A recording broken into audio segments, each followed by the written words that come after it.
वंदे मातरम। वंदे मातरम। सबसे पहले यहां अपने उपस्थित सभी रोटरियंस भाइयों और बहनों सबको मैं प्रणाम करता हूं। यहां भूतपूर्व कानून मंत्री, विधायक, भूतपूर्व सांसद और हिम्मतनगर के प्रथम नागरिक और भी बहुत सारे लोग बैठे हैं, रोटरी क्लब के पदाधिकारी बैठे हैं, सबको मैं यथोचित प्रणाम करता हूं।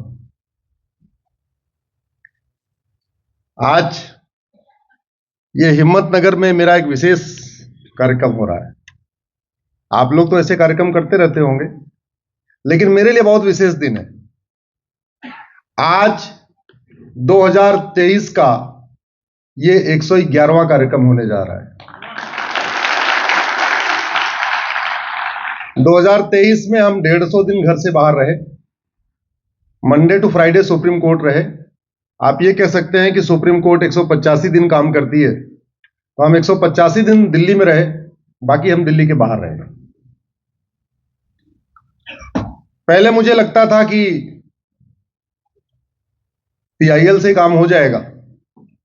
हाई कोर्ट, सुप्रीम कोर्ट में पीआईएल किया करते थे। सैटरडे संडे बच्चों के साथ रहते थे, आराम से लंच, डिनर, घूमना टहलना सब कुछ होता रहता था। लेकिन बाद में एहसास हुआ कि नहीं, हम गलत हैं। दिल्ली में बैठ के बात नहीं बनेगी, चलना पड़ेगा। अब हर जिलों में चलना पड़ेगा, संवाद करना पड़ेगा, सवाल जवाब करना पड़ेगा। पहली बात तो हमें यह समझना पड़ेगा कि कितने मुश्किल से आजादी मिली। आज अगर मैं उपाध्याय हूं, आप पटेल हैं, आप शर्मा हैं, आप ब्राह्मण हैं, आप क्षत्रिय हैं, जो भी हैं, आप वैश्य हैं, या मैं रक्षा सूत्र पहनता हूं, या बहनें मांग में सिंदूर पहनती हैं, या मंगलसूत्र पहनती हैं, तो किसके कारण पहनते हैं? हम अपने पूर्वजों के कारण पहनते हैं। अगर हमारे पूर्वज नहीं डरे होते, जजिया नहीं दिया होता, हमारे पूर्वजों ने बलिदान नहीं किया होता, शिवाजी महाराज ने तलवार नहीं उठाई होती, गुरु गोविंद सिंह ने तलवार नहीं उठाई होती, सिख पंथ नहीं बना होता, तो आज हमारी पहचान अलग होती, हमारा नाम अलग होता, हमारा निशान अलग होता, हमारे त्योहार अलग होते, हमारी परंपरा अलग होती, हमारी सोचने का तरीका अलग होता। हम आज वसुधैव कुटुंबकम नहीं मान रहे होते। अगर हमारे पूर्वजों ने बलिदान किया होता तो आज हम यहां बैठ के मां सरस्वती को दीपक नहीं दे रहे होते, हमारा तरीका कुछ अलग बदल गया होता, सिख पंथ नहीं बना होता, गुरु गोविंद सिंह सामने नहीं आए होते, गुरु तेग बहादुर सामने नहीं आए होते, तो आज हमारा भोजन भी बदल गया होता, हमारा कपड़ा भी बदल गया होता, हमारी पहचान भी बदल गई होती, हमारा निशान भी बदल गया होता, हमारा सोचना भी बदल गया होता, हमारा त्योहार भी बदल गया होता, सब कुछ बदल गया होता। इसलिए जिस चीज को बचाने के लिए हमारे पूर्वजों ने इतना बड़ा बलिदान दिया, उसको आगे रखने की जिम्मेदारी ये हमारी है कि नहीं? जोर से बोलिए जरा, है कि नहीं? दूसरा, कुछ हमें विधान समझना पड़ेगा। ब्राह्मण भी अपने मां के पेट में 9 महीने रहता है, क्षत्रिय भी अपने मां के पेट में 9 महीने रहता है, दलित भी अपने मां के पेट में 9 महीने रहता है। इसका मतलब भगवान ने कोई भेदभाव नहीं किया। बेटा भी मां के पेट में 9 महीने रहता है, बेटी भी मां के पेट में 9 महीने रहती है। इसका मतलब भगवान ने बेटे और बेटी में कोई भेदभाव नहीं किया। ब्राह्मण, क्षत्रिय, पटेल, उपाध्याय, शर्मा, पांडे में कोई भेदभाव नहीं किया। ये जो भेदभाव चल रहा है, चाहे वो मेल फीमेल में भेदभाव चल रहा है, महिला पुरुष में भेदभाव चल रहा है, या जातियों के आधार पर भेदभाव चल रहा है, ये भगवान का बनाया हुआ है क्या? जोर से बोलिए जरा। ये हमारा बनाया हुआ है। और अगर अपने हम जरा धार्मिक पुस्तकों को देखें। भगवान राम जब अयोध्या से चले तो कुछ राजा उनके साथ चले, थोड़े दूर आए, उन्होंने बोला ना अब साथ में नहीं चलना, आप जाओ। उस भगवान राम की पूरी 14 वर्ष की यात्रा में उनके साथ में कौन रहा? कोई एक क्षत्रिय राजा का नाम बताइए।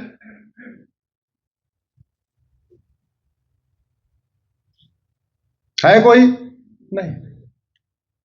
प्रयाग पहुंचे, निषाद राज साथ में हो गए, चित्रकूट तक गए, चित्रकूट पहुंचे, वहां से और हमारे वनवासी भाई साथ में हो गए, नासिक त्र्यंबकेश्वर तक गए, वहां सुपुरखा का नाक वाक काटा। उसके बाद फिर आगे चले आंध्रा वाले तेलंगाना के रास्ते, फिर वहां पे वनवासी भाई मिलते गए, आदिवासी भाई मिलते गए। हमने अपने भगवान राम के चरित्र से सीखने की कोशिश नहीं किया कि भगवान राम की वो 14 वर्ष की यात्रा पूरी तरीके से, अगर आप ध्यान से देखें, उनसे मिलने वालों की संख्या देखें, उनकी सेना में संख्या देखें, कौन थे? दलित, आदिवासी, जिसको हम वानर कहते हैं। वानर का मतलब बंदर नहीं, वानर का मतलब वन में रहने वाले नर, जिसको हम आज की डेट में आदिवासी कहते हैं। वानर का मतलब मंकी नहीं होता, हम उसको गलत इंटरप्रिटेशन करते हैं। रावण से युद्ध हुआ, उसमें बता दीजिए कोई क्षत्रिय राजा रहा हो, कोई और रहा हो? पूरी लड़ाई बाल, सुग्रीव, हनुमान जी, बाकी बाकी बाकी, उस पूरी लड़ाई को जीतने में किसका योगदान रहा? आदिवासी, वनवासी, उसी समाज का रहा। और एक बात और, इस पूरे युद्ध के बाद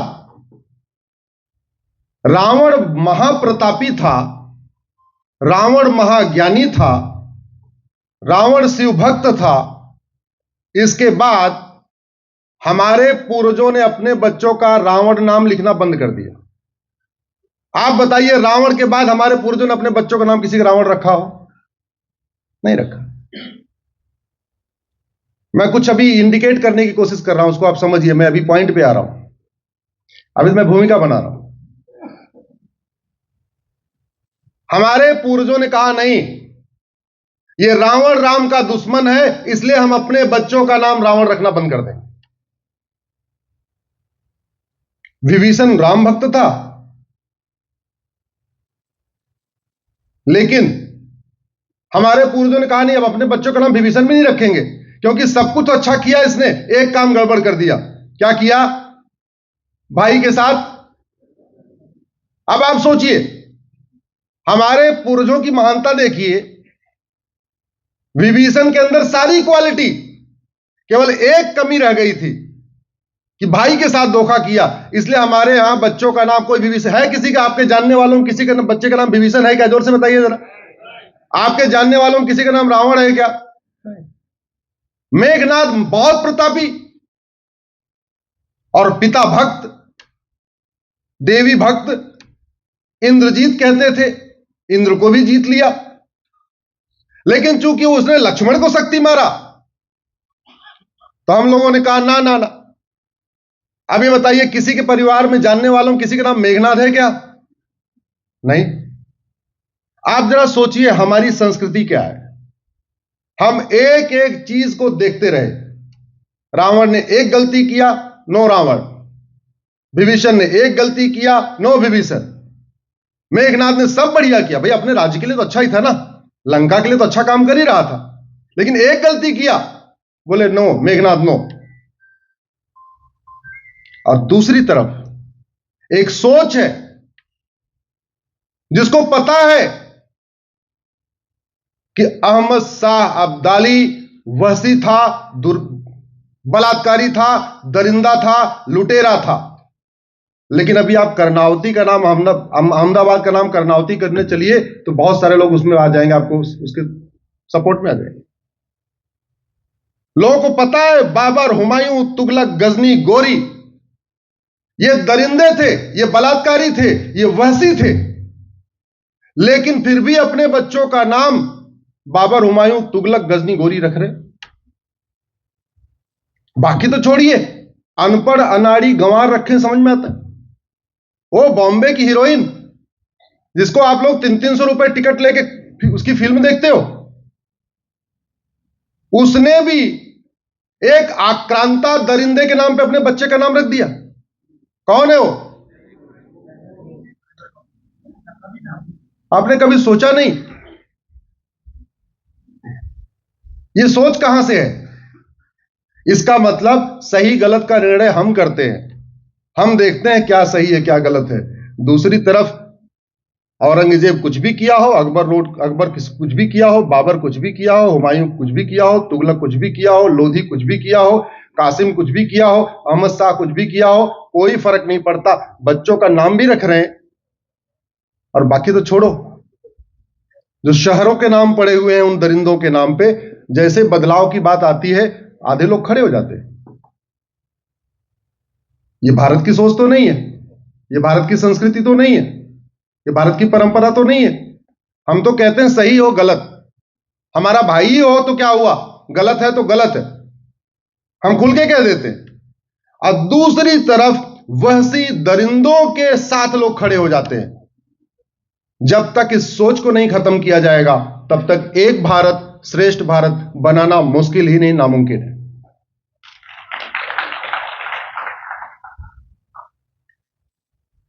हम छोटी से छोटी कुरीति को देखते हैं, अच्छा ये गड़बड़ है, चलो।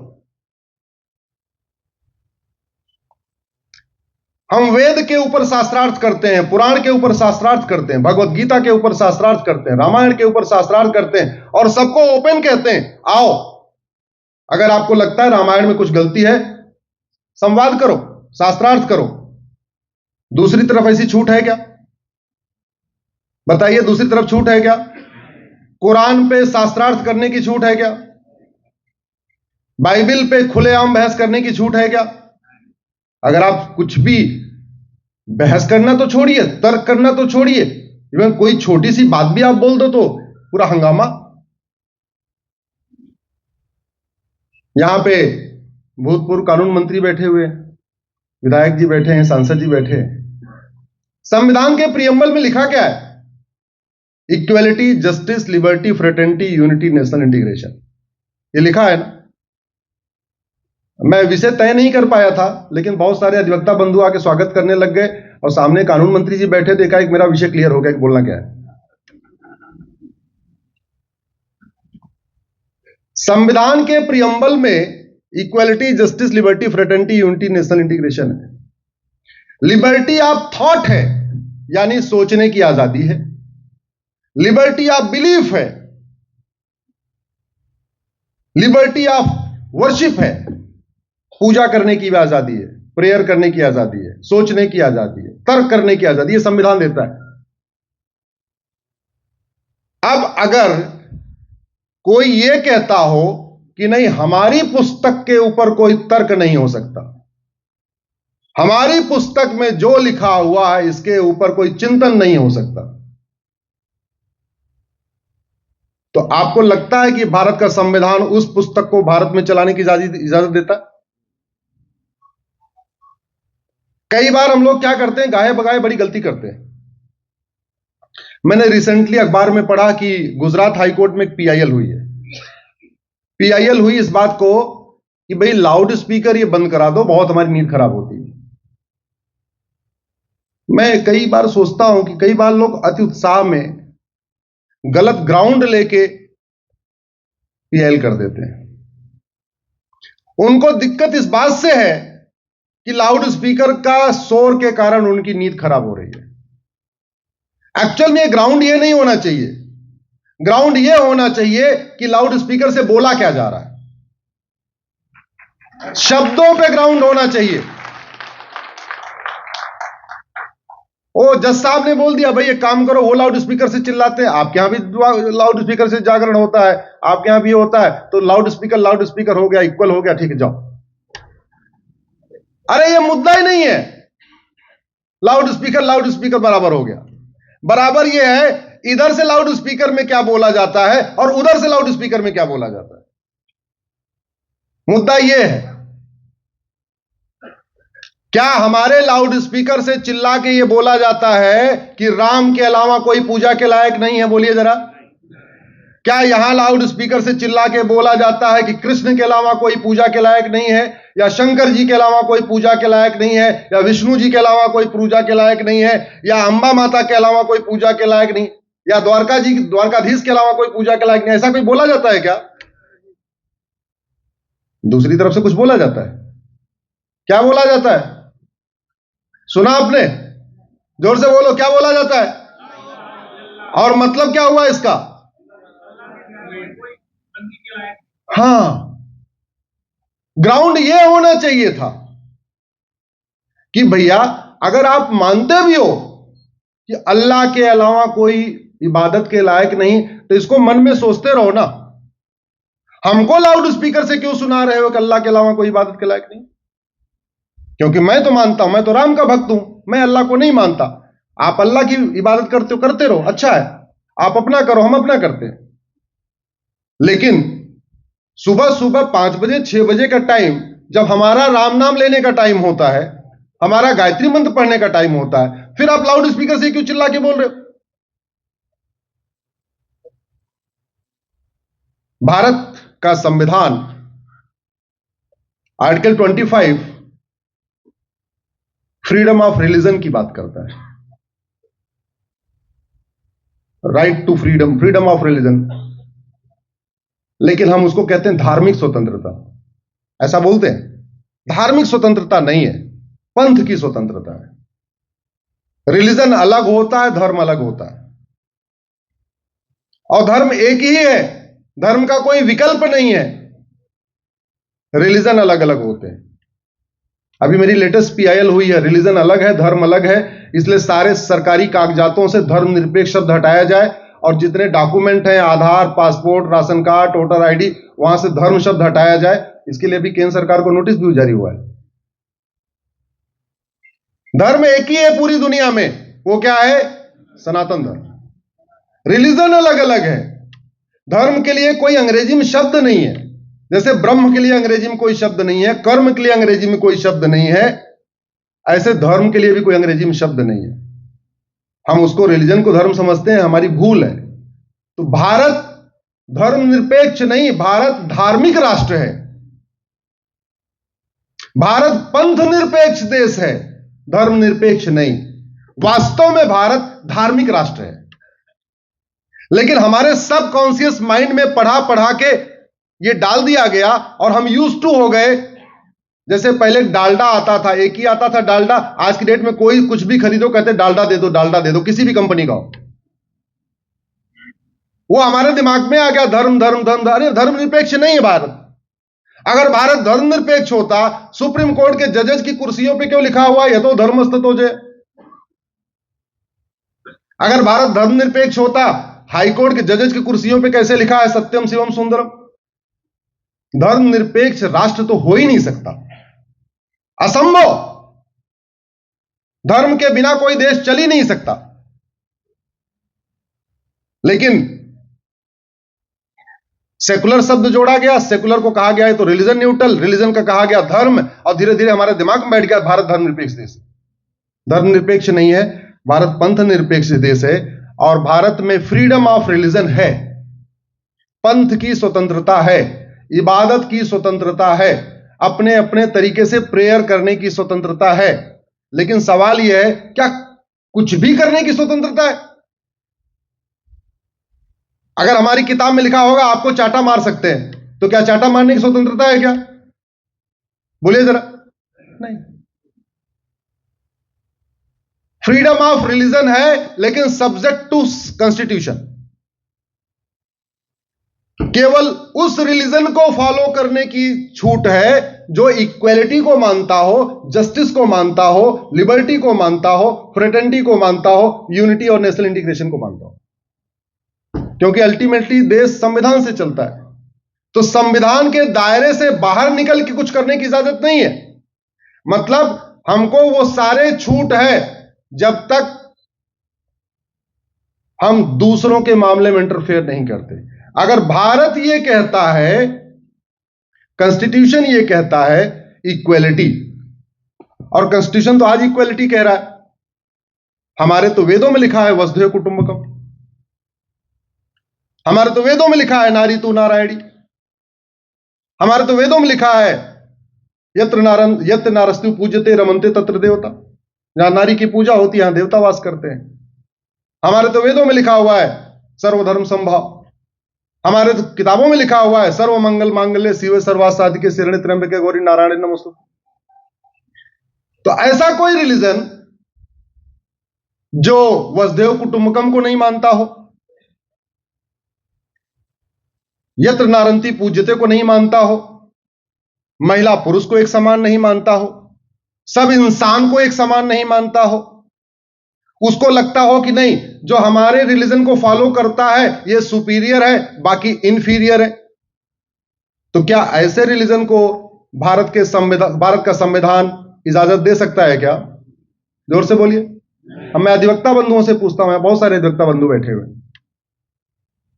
हमने इस 75 साल में एक ही गलती किया, संविधान को तो पढ़ा लेकिन रट्टू तोता बन के पढ़ा। संविधान को तो पढ़ा लेकिन कभी कैम्ब्रिज का चश्मा लगा के पढ़ा, कभी ऑक्सफोर्ड का चश्मा लगा के पढ़ा, कभी वामपंथियों का चश्मा लगा के पढ़ा, कभी किसी और पाखंडी का चश्मा लगा के पढ़ा। वास्तव में बिना चश्मे के पढ़ा ही नहीं, कभी भारत के चश्मे से पढ़ा ही नहीं, भारतीय संस्कृति के अनुसार पढ़ा ही नहीं। अरे ये संविधान कोई यूनिवर्सल संविधान थोड़ी है, पूरी दुनिया का संविधान थोड़ी है, भारत का संविधान है। जब ये भारत का संविधान है तो भारतीय संस्कृति को मजबूत करेगा, भारतीय परंपरा को मजबूत करेगा, भारतीय ज्ञान विज्ञान को मजबूत करेगा, भारतीय रीति रिवाज को मजबूत करेगा, भारत के त्योहार को मजबूत करेगा। ये विदेशी रीति रिवाज, विदेशी पहनावा, विदेशी खान पान, विदेशी त्योहार बाकी को थोड़ी मजबूत करेगा। मैं एक एग्जांपल देता हूं, मान लीजिए हमारे विधायक जी के पास 2 लोग आए, उनका एग्जांपल इसलिए दे रहा हूं, भूतपूर्व कानून मंत्री भी हैं। एक आदमी कहते हैं हम मंदिर में जाएंगे हम नंगे, क्योंकि हमारा जो रिलीजन है वो कहता है कपड़ा उतार के जाओ। दूसरा कहता है, पुजारी कहते नहीं हम इनको जाने नहीं देंगे, क्योंकि हमारा जो धर्म कहता है कि बाकायदा लुंगी पहन के कपड़ा पहन के आओ। अब आप क्या फैसला करोगे? अब आपको यह देखना पड़ेगा, चूंकि भारत का संविधान भारत की संस्कृति को मजबूत करता है, तो आप बोलोगे भैया देखो भारत की संस्कृति तो कपड़ा पहन के आने वाली है, नंगे होके आने वाली नहीं है, इसलिए प्लीज जाके कपड़ा पहन के आओ।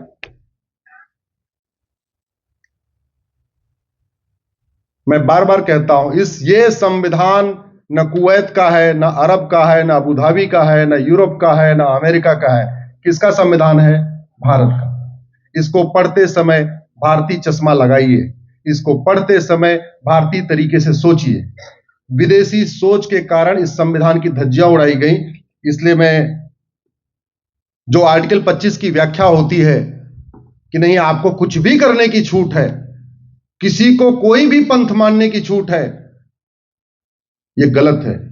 और वैसे भी आर्टिकल 25 फ्रीडम ऑफ रिलीजन देता है, फ्रीडम ऑफ कन्वर्जन नहीं देता।